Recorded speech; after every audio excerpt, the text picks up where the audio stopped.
Olá, estamos de volta com o nosso Boa Noite Investidor, hoje sexta-feira, dia 26, e como ocorre todas as sextas-feiras, tentamos fazer um resumo do comportamento dos mercados e das principais economias do mundo.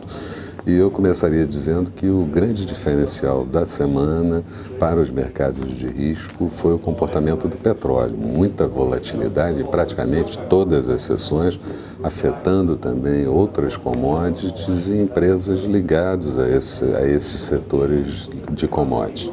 Por aqui, Petrobras e Vale, que tem uma forte ponderação no índice, provocaram fortes oscilações no mercado, junto também com o setor siderúrgico. Porém, o que mais pesou realmente durante toda a semana foi a prudência dos investidores com relação ao encontro de Jackson Hole, de bancos centrais, e também o início do julgamento de impeachment da presidente Dilma. A pesquisa semanal Focus, logo no início da semana, trouxe a inflação de 2017 encolhendo para 5,2%, o PIB para 2017 subindo para 1,20% e a produção industrial também subindo de 0,75% para 1,05% em 2017. E o dólar, no final de 2017, caindo de 3,50 para 3,45%.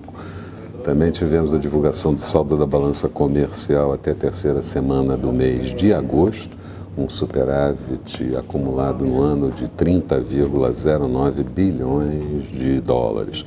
E a Fundação Getúlio Vargas divulgou a confiança da indústria, que caiu 0,2 pontos no mês de agosto, mas em compensação a confiança do setor de comércio cresceu 7,2 pontos para 82,1 pontos e a do setor de construção também subiu 1,8 pontos, no maior patamar desde julho de 2015, o que é um dado importante, já que o setor de construção sofreu bastante. A inflação voltou a mostrar aceleração ao longo do período, seja nos índices parciais ou então nos índices finais. O IPCS da terceira semana do mês de agosto desacelerou para 0,39%, mas o IPCA 15, uma prévia da inflação oficial do mês de agosto, mostrou no acumulado do ano 5,66% e em 12 meses 8,95% de inflação, muito longe do que se estabeleceu como meta. A desaceleração do indicador de inflação pelo IPCA vem se mostrando muito lenta, principalmente no que diz respeito aos alimentos, que voltam a ser uma incógnita um pouco mais para frente. O Banco Central também anunciou o déficit em conta corrente referente ao mês de julho de 4 bilhões de dólares e em 12 meses 27,8 bilhões de dólares, algo como 1,57% do PIB. O investimento direto no país, o IDP, como nós chamamos, foi muito baixo no mês, mas mostra em 12 meses 72 bilhões de ingresso, algo como 4,06% do PIB, cobrindo com folga o déficit em conta corrente. Os investimentos em ações brasileiras no mês de julho foram de 2,9 bilhões de dólares e houve uma saída de renda fixa de 328 milhões de dólares. O Banco Central também anunciou que o estoque de crédito no mês de julho encolheu 0,4% e não é normal para os meses de julho, ficando em 3,12 trilhões de reais, com a inadimplência subindo para 5,7%, vindo no mês anterior de 5,6% para o crédito livre total.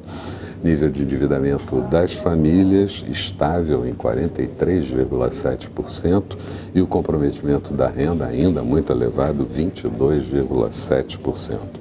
O lado positivo o lado político é que pesou muito ao longo dessa semana e deixou os investidores muito tensos. Tivemos encontros de Michel Temer, Henrique Meirelles, Diogo Oliveira com parlamentares, mas o clima esteve sempre muito pesado. Em determinado momento, o senador Tasso Gereissati, do PSDB, chegou a dizer que o partido poderia sair da base de apoio caso o reajuste de salários do judiciário fosse aprovado. Também tivemos reuniões para falar com os parlamentares sobre a premência de aprovação da PEC 241, aquela que estabelece teto de gastos para a União, e o ministro do Planejamento, Diogo Oliveira, chegou a aventar a hipótese do país colapsar nos moldes de uma Grécia, citou isso textualmente, se a PEC 241 não for aprovada. No último dia da semana, tivemos a Polícia Federal indiciando o ex-presidente Lula e sua esposa Marisa por corrupção e lavagem de dinheiro com relação à operação do Triplex no Guarujá. Mas também tivemos boa notícia, o Senado aprovou a desvinculação da Receita da União até o ano de 2023. Isso certamente traz um alívio e o presidente do STF, Ricardo Lewandowski, iniciou, junto com o presidente do Senado, Renan Calheiros, o julgamento da presidente Dilma. Tivemos muita polêmica, muita briga, muita confusão, mas Ricardo Lewandowski tem sabido, pelo menos nesses 2 primeiros dias, tocar a reunião e até acelerar um pouco no que diz respeito às oitivas de testemunha de acusação e também de testemunha a favor da presidente Dilma. Lewandowski não acatou algumas demandas de deputados e isso também ajuda a acelerar. Está previsto que a presidente afastada Dilma Rousseff fará sua defesa de viva voz na próxima segunda-feira e a oposição quer acelerar os trabalhos para a arguição da presidente. O processo aparentemente está agendado para encerrar no próximo dia 30 ou 31 e Temer tenta, durante esse período, colocar alguns panos quentes na sua base de apoio e preparar o dia seguinte ao processo de impeachment, que certamente vai ser muito complicado. Na Bovespa, até a sessão do dia 24 de agosto, os investidores estrangeiros tinham retirado recursos da ordem de 1,5 bilhão de reais, mas no ano o saldo ainda é positivo em 15,7 bilhões de ingresso de investidores estrangeiros. No cenário externo, as preocupações estiveram sempre focadas, primeiro, na volatilidade do petróleo e nas expectativas desse encontro de bancos centrais em Jackson Hole.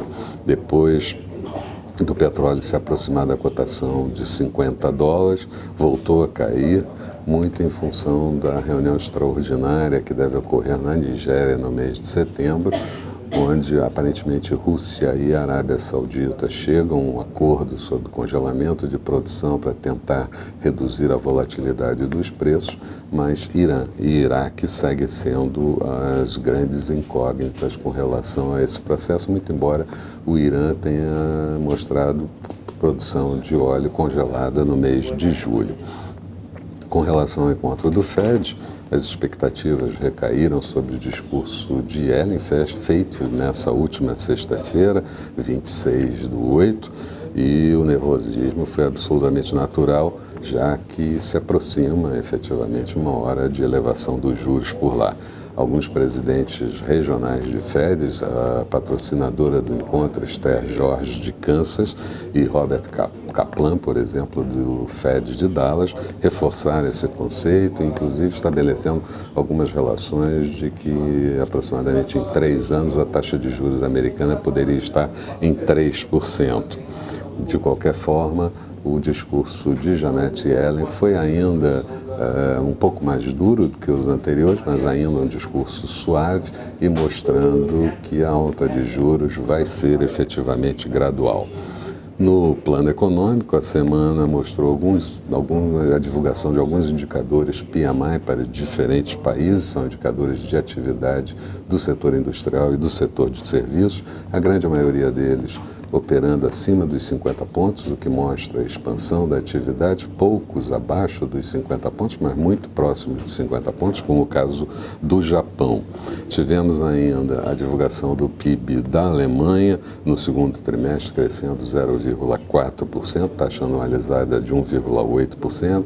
Na Espanha, PIB expandindo 0,8%, uma taxa anualizada de 3,2%. Na França, PIB estagnado e no Reino Unido crescendo 0,6%, com taxa anualizada de 2,2% e aparentemente ainda não computando os efeitos do Brexit, a saída do Reino Unido da União Europeia. Outro indicador fraco na Alemanha foi o índice de confiança do consumidor, índice de confiança do empresário, no mês de agosto, com queda para 106,2 pontos. Nos Estados Unidos, continuamos com indicadores mistos, principalmente os indicadores de atividade. O de Kansas, teve alta, o de Richmond e o PMI tiveram quedas, porém as expectativas continuam sendo otimistas com relação ao crescimento da economia, principalmente com relação ao mercado de trabalho. Mas alguns dirigentes do Fed entendem que mudanças na política fiscal e algumas reformas têm que ser feitas, inclusive relacionadas à meta de inflação e PIB. Lá, a confiança do consumidor da Universidade de Michigan também teve uma queda para 89,8 pontos no mês de agosto, e isso ficou pior do que o esperado.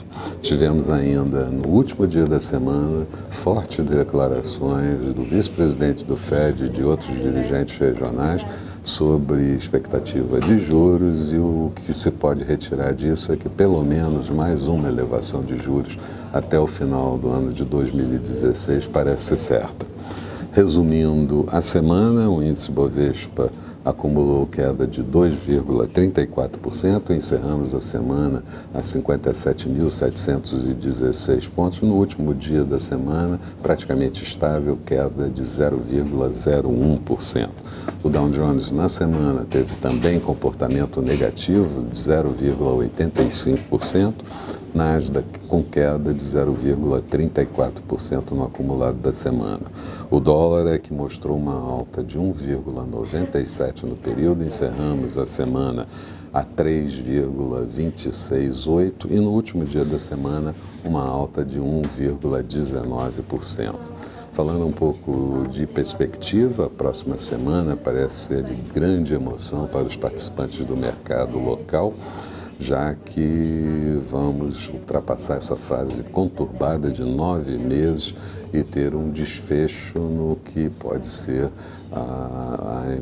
o julgamento da presidente favorável ao impedimento dela e, portanto, não mais voltando ao governo. Com isso, a situação tende a mudar, mas é importante preparar o dia seguinte de tudo isso. Na semana passada tivemos alguns curtos-circuitos com a base de apoio de Michel Temer e vai ser preciso uma forte coesão, não só da sua equipe ministerial, como da base de apoio, porque as propostas e as medidas que têm que ser aprovadas são todas elas muito duras. Então, essa coesão é absolutamente fundamental. No mercado, diríamos que boa parte das expectativas com relação ao impeachment da presidente Dilma já estão absorvidas pelo mercado, mas certamente alguma oscilação de curto prazo vai acontecer, mas o mais importante é olhar o que pode acontecer no médio e no longo prazo, e isso depende fundamentalmente das medidas, da profundidade dessas medidas e da velocidade com que elas forem implantadas.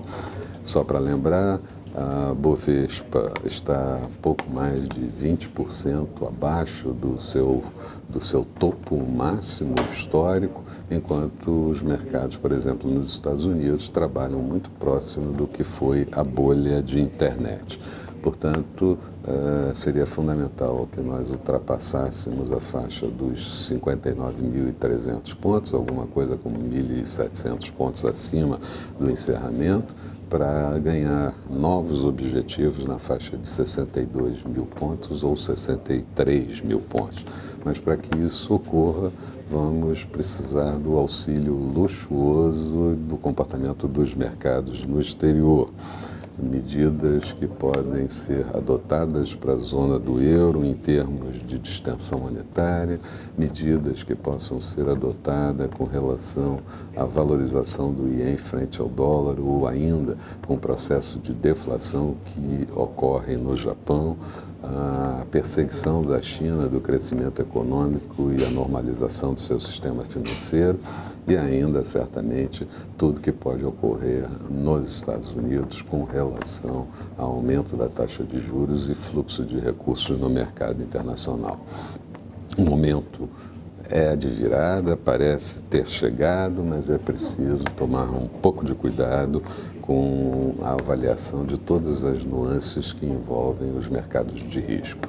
Eram essas as considerações, tenham todos um bom final de semana e vamos marcar um encontro com vocês na próxima segunda-feira para falar do comportamento do mercado no início da semana, uma semana que promete ser complicada. Até lá então.